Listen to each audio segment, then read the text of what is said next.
अभी आज जो स्टोरी मैं आपको सुनाने जा रहा हूं वो हमारे भारत देश की, हमारे कंट्री की एक सभ्यता है, पुरातन सभ्यता। और कई पीढ़ी के बच्चों ने ये स्टोरी सुनकर अपना बालपन या फिर बचपन गुजारा है, बहुत आनंद लिया है इन स्टोरी में से, और साथ में सीख भी। आपने उज्जैन नगरी का नाम सुना है? कितने बच्चों ने उज्जैन का नाम सुना है? हाथ ऊपर करो। अच्छा, उज्जैन सुनने के बाद तुरंत हमें क्या दिमाग में आता है? उज्जैन अगर सुने तो तुरंत क्या दिमाग में आता है? कौन बताएगा? कौन बताएगा? महाकाल मंदिर याद आता है ना, जय महाकाल। उसी उज्जैन नगरी से जुड़ी हुई एक बहुत अच्छी सी स्टोरी में आज आपको बताने जा रहा हूं। सालों पहले ऐसा हुआ कि एक बहुत प्रतापी राजा थे, लेकिन वो राजा के कोई बेटे नहीं थे, यानी राजकुमार नहीं थे। और फिर अनफॉर्चुनेटली वो राजा की डेथ हो गई, वो गुजर गए। तो अभी राज्य बिना राजा के तो कैसा लगेगा? तो उन्होंने, जो दरबारी लोग थे, मंत्री लोग थे, उन्होंने फिर पूरे राज्य में से एक योग्य युवक की तलाश शुरू की कि हमारा राजा बनने लायक युवक कौन है। तो बहुत सारे युवक आने लगे। उनका फिर, जैसे हम इंटरव्यू बोलते हैं, इंटरव्यू हुआ, प्रश्नोत्तरी हुई, उनका नॉलेज चेक किया गया, उनका सामर्थ्य चेक किया गया। लेकिन जो युवक सिलेक्ट होता राजकुमार बनने या फिर राजा बनने के लिए, उसका राज्य तिलक होने के अगले दिन ही उसकी डेथ हो जाती, वो मर जाता। तो ये बात सबको पता थी। उतने में एक युवक तैयार हुआ उज्जैन नगरी में कि मैं कैपेबल हूं राजा बनने के लिए। तो वो गया दरबार में और बोला कि भाई, मैं राजा बन सकता हूं, राजा बनना चाहता हूं, आप अपनी कसूरियां बताइए, मैं देने के लिए तैयार हूं। तो उस युवक की परीक्षा ली गई, उसके ज्ञान की, सामर्थ्य की, उसके विवेक की, ये सारी परीक्षाएं लेके तय हुआ कि ये युवक हमारा राजा बनने के लिए योग्य है। और बाद में उसका राज्याभिषेक हुआ और वो उज्जैन नगरी का क्या बना भाई? राजा बना। उसकी डेथ नहीं हुई, हाँ समझना, राजा बना।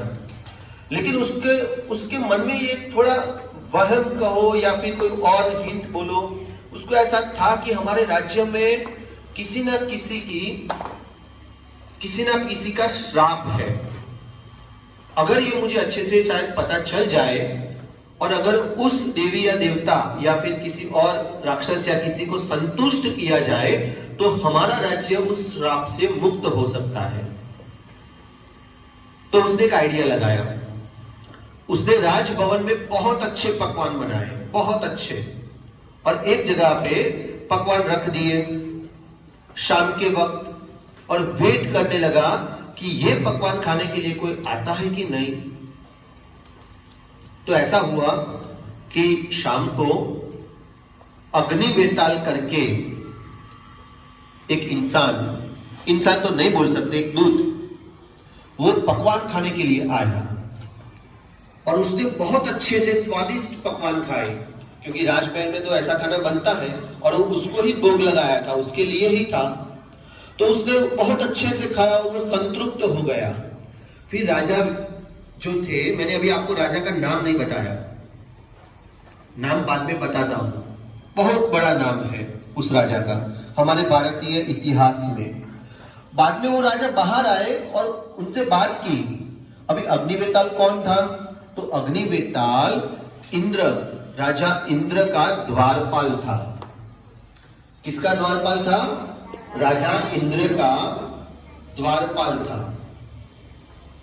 तो वो अग्निवेताल खुश हुआ। तो फिर राजा ने उसको पूछा कि अग्निवेताल जी, मुझे ये बताइए, मेरी उम्र क्या है? आप इंद्र को पूछ लीजिए कि मेरी उम्र क्या है, मैं राजा बना हूं और ये राज्य में श्राप है, तो मेरी उम्र क्या है? तो अग्निवेताल गया, इंद्र से पूछ के दूसरे दिन सेम टाइम पे पकवान खाने के लिए आ गया। फिर उसने राजा को दूसरे दिन बताया कि राजा जी, आपकी उम्र 100 साल है। कितने साल? 100 साल है। तुरंत राजा ने तलवार निकाली और अग्नि वेताल के गले पे रख दी। और क्या बोला पता है? उसने बोला कि देखिए अग्नि वेताल जी, मेरी उम्र 100 साल है, आप मुझे नहीं मार सकते। उसके पहले क्या होता था? जो भी राजकुमार तय होता था वो राज तिलक के अगले दिन ही मर जाता था ना। लेकिन अभी इस राजा को पता चल गया कि मेरी उम्र 100 साल है, तो अग्नि वेताल मुझे नहीं मार सकता, और उसने उसके गले पे तलवार रख दी, क्योंकि वही सबको श्राप के आधार पे मारता था। तो इससे वो अग्नि वेताल खुश हो गया कि राजा, तू तो बहुत चालाक है, बहुत अच्छी बुद्धि दौड़ाई तुमने।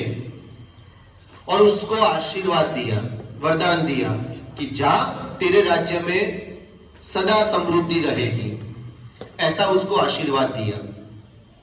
और वो जो राजा था, बुद्धिमान राजा, सामर्थवान राजा, उसका नाम है राजा विक्रमादित्य। ये नाम आपने सुना होगा कहीं ना कहीं। हम जो विक्रम संवत बोलते हैं, हमारा ईयर, सालों का जो कैलकुलेशन होता है, उसी राजा के नाम से है, राजा विक्रमादित्य। तो उसने उज्जैन नगरी पे शासन किया और एक बहुत अच्छा राज्य चलाया। तो ये पहला स्लॉट सबको समझ में आ गया स्टोरी का? अभी नेक्स्ट स्टेप, 3 बातें मैं आज आपको 3 अलग अलग पहलू समझाऊंगा।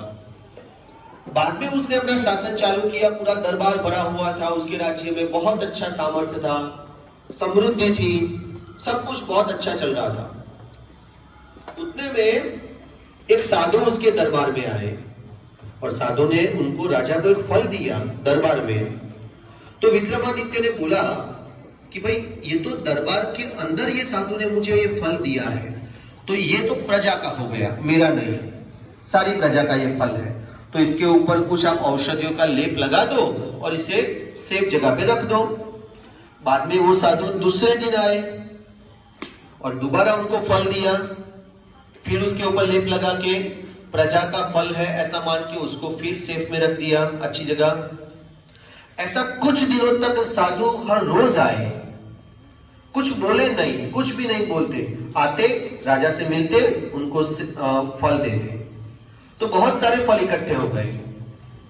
फिर एक बार साधु ने राजा को पूछा, पहली बार वो बोले कि राजा विक्रमादित्य, आप इन फलों का क्या करते हो? तो उसने बोला कि साधु जी, ये तो प्रजा के फल मान के मैंने उनको एक जगह पे रखा है, तो चलिए मुझे ले जाइए वहां, ऐसा साधु ने बोला। तो वो दोनों गए। साधु ने बोला ये फल काटो। तो फल काटा ना, फल को काटा तो उसके अंदर से रत्न निकला, हीरा माणिक मोती हम लोग बोलते हैं ना, ऐसा रत्न निकला। तो राजा तो खुश हो गए कि साधु ने तो कितना अच्छा फल दिया था। उन सभी फलों में कोई ना कोई रत्न था। तो इन रत्नों की वजह से राज्य की समृद्धि में बढ़ोतरी होती है। साधु भी खुश हो गए कि ये कितना प्रजावान राजा है कि जिसने इन फलों को प्रजा का मान के सेफ में रखा। विक्रमादित्य ने उनका आभार व्यक्त किया कि गुरुजी, आपका बहुत धन्यवाद, आपने मुझे ऐसे फल दिए कि जिसके अंदर रत्न है। तो साधु ने बोला कि ठीक है, मैंने तुझे फल दिए, मैं दूंगा भी और भी, लेकिन तुझे मेरा एक काम करना पड़ेगा। अभी ये स्टोरी का दूसरा पहलू एंड की तरफ है। तुझे मेरा एक काम करना पड़ेगा। तो राजा ने बोला, बताइए, आप साधु हैं, मैं राजा हूं, बताइए, मुझसे बन पड़ेगा, मैं करूंगा। तो साधु ने बोला कि यहां से थोड़े दूर जंगल में एक बहुत बड़ा पीपल का पेड़ है। उस पीपल के पेड़ के ऊपर एक लाश लटक रही है, एक मुर्दा लटक रहा है। उस मुर्दे को तुम उठा के मेरे पास ले आओ। तो विक्रमादित्य को लगा कि भाई आप कुछ और मांग लीजिए, गाय मांग लीजिए, जमीन मांग लीजिए, गांव मांग लीजिए, लेकिन पेड़ के ऊपर लटकी लाश मुर्दा को आप क्या करोगे? तो साधु बोले, नहीं, प्रॉमिस मतलब प्रॉमिस, मैं तुझे फल दूंगा और तुझे मेरा ये काम करना पड़ेगा। अभी जंगल में जाना, घोर जंगल, और वहां पे पीपल के पेड़ के ऊपर से लाश को, उस मुर्दे को उतारना और राज्य तक लाके साधु को देना, ये तो भाई डरावना काम था। लेकिन राजा विक्रम भी कोई ऐसे वैसे राजा थोड़े थे, सामर्थ्यवान राजा थे, अपने दम पर वो राज्य के राजा बने थे। तो उन्होंने बोला चलिए कबूल है, मैं जाऊंगा, उस मुर्दे को लेकर आपके लिए आऊंगा। तो ये हमारी स्टोरी का दूसरा पड़ाव। पहला पड़ाव कौन सा था कि वो राजा बने और उन्होंने राज्य को हासिल किया और श्राप मुक्त किया। अभी दूसरा पड़ाव क्या आया कि उनको एक टास्क मिला, एक काम मिला। क्या करना है? जंगल में जाना है। किसको उठाना है? बोलो सभी। लाश को, मुर्दे को, और कहां लाना है? साधु के पास। अब आया हमारी स्टोरी का तीसरा पड़ाव और आज का अंतिम पड़ाव। विक्रमादित्य गए हिम्मत के साथ घोर जंगल, टनकपुर नामक गांव का घोर जंगल, और बड़ी मुश्किल से उन्होंने वो बड़ा सा पीपल का पेड़ भी ढूंढा और पीपल के पेड़ पे देखा, ओहो, एक भयंकर डरावनी एक लाश, एक मुर्दा ऐसे उल्टा लटक रहा था। देखते ही देखते हम घबरा जाए, भाग जाए वहां से, ऐसा एक भयानक मुर्दा वहां लटक रहा था। बड़े बड़े लंबे लंबे बाल, लंबे लंबे नाखून, लंबे लंबे कुछ दांत, और देखते ही डर लग जाए ऐसा एक मुर्दा वहां लटक रहा था। विक्रमादित्य लेकिन शूरवीर थे, बहुत बड़े राजा थे, तो उन्होंने हिम्मत करके वो गए और पेड़ से उस लाश को उतार के अपने पीछे रख के वो गांव की तरफ, अपने राजधानी की तरफ, अपने राज्य की तरफ आने लगे। तब तक वो मुर्दा था, शांत था। उनको डर शायद लग रहा होगा कि मेरे पीठ पे कुछ है, डेड बॉडी। थोड़ी देर के बाद, आगे जाने के बाद, वो मुर्दा तो बोलने लगा। क्या हुआ? वो तो बोलने लगा, राजा विक्रमादित्य से बात करने लगा। इसका तो अंदाजा राजा को नहीं था कि ये मुर्दा बोलेगा, और उन्होंने राजा जी से, मुर्दे ने राजा जी से पूछा। अब स्टोरी बराबर ट्रैक पे आ रही है, धीरे धीरे समझना। भाई विक्रम, उसका नाम विक्रमादित्य यानी विक्रम, भाई विक्रम कहां ले जा रहे हो मुझे? तो राजा डर गए, एकदम बोला पीछे से, तो राजा डर गए। उसके ऊपर वो पीछे बैठा था, तो उन्होंने, राजा ने बोला कि हमारे यहां एक साधु आए थे, उन्होंने मुझे तुम्हें राज्य में ले जाकर साधु को सौंपने के लिए बोला है। तो वो बोला, वो मुर्दा, कि तुम मुझे ऐसे नहीं ले जा सकते, मेरी भी कुछ शर्त है। क्या है? शर्त है। फिर उसने बोला कि यहां से लेके तुम्हारे राज्य तक मैं तुम्हें कहानी सुनाऊंगा, और वो कहानी मैं तुम्हें सुनाऊंगा, और अगर राज्य तक जाने में तुमने बीच में कुछ भी बोला, अपने मुंह से कुछ भी बोला, तो मैं वापस अपने पीपल के पेड़ पे चला जाऊंगा। तो विक्रमादित्य तो राजा थे, धर्मपरायण राजा थे। उन्होंने बोला ठीक है, मुझे तुम्हारी शर्त मंजूर है। तो उस मुर्दे ने स्टोरी बतानी शुरू की, और ये है आज की आपकी स्टोरी जो अभी चालू होगी। तो अभी तक मैंने जो बोला वो सिर्फ बेटा बैकग्राउंड था। वो राजा बने, उसके बाद क्या हुआ, उनको एक टास्क मिला, मुर्दा उसके पीछे बैठ गया, और अभी उसने स्टोरी बतानी चालू की। अच्छा, आप में से किसी को पता है उस मुर्दे का नाम क्या था? बच्चों में से एनीवन? कोई बात नहीं। वेताल, विक्रम वेताल करके बहुत अच्छी स्टोरी हमारे पास है, लेकिन अभी हमने बताना भी बंद कर दिया है धीरे धीरे। मम्मी पापा ने, दादा दादी ने स्कूलों में कम कर दिया है, लेकिन हम लोग चालू करते हैं इस सीरीज को, पूरी सीरीज करेंगे। तो वो जो मुर्दा था वो बुद्धिमान था, उसका नाम था वेताल। हिंदी में बेताल भी बोलते हैं, हम लोग वेताल बोलेंगे। क्या नाम था? वेताल। और राजा का नाम क्या था बेटा? विक्रम।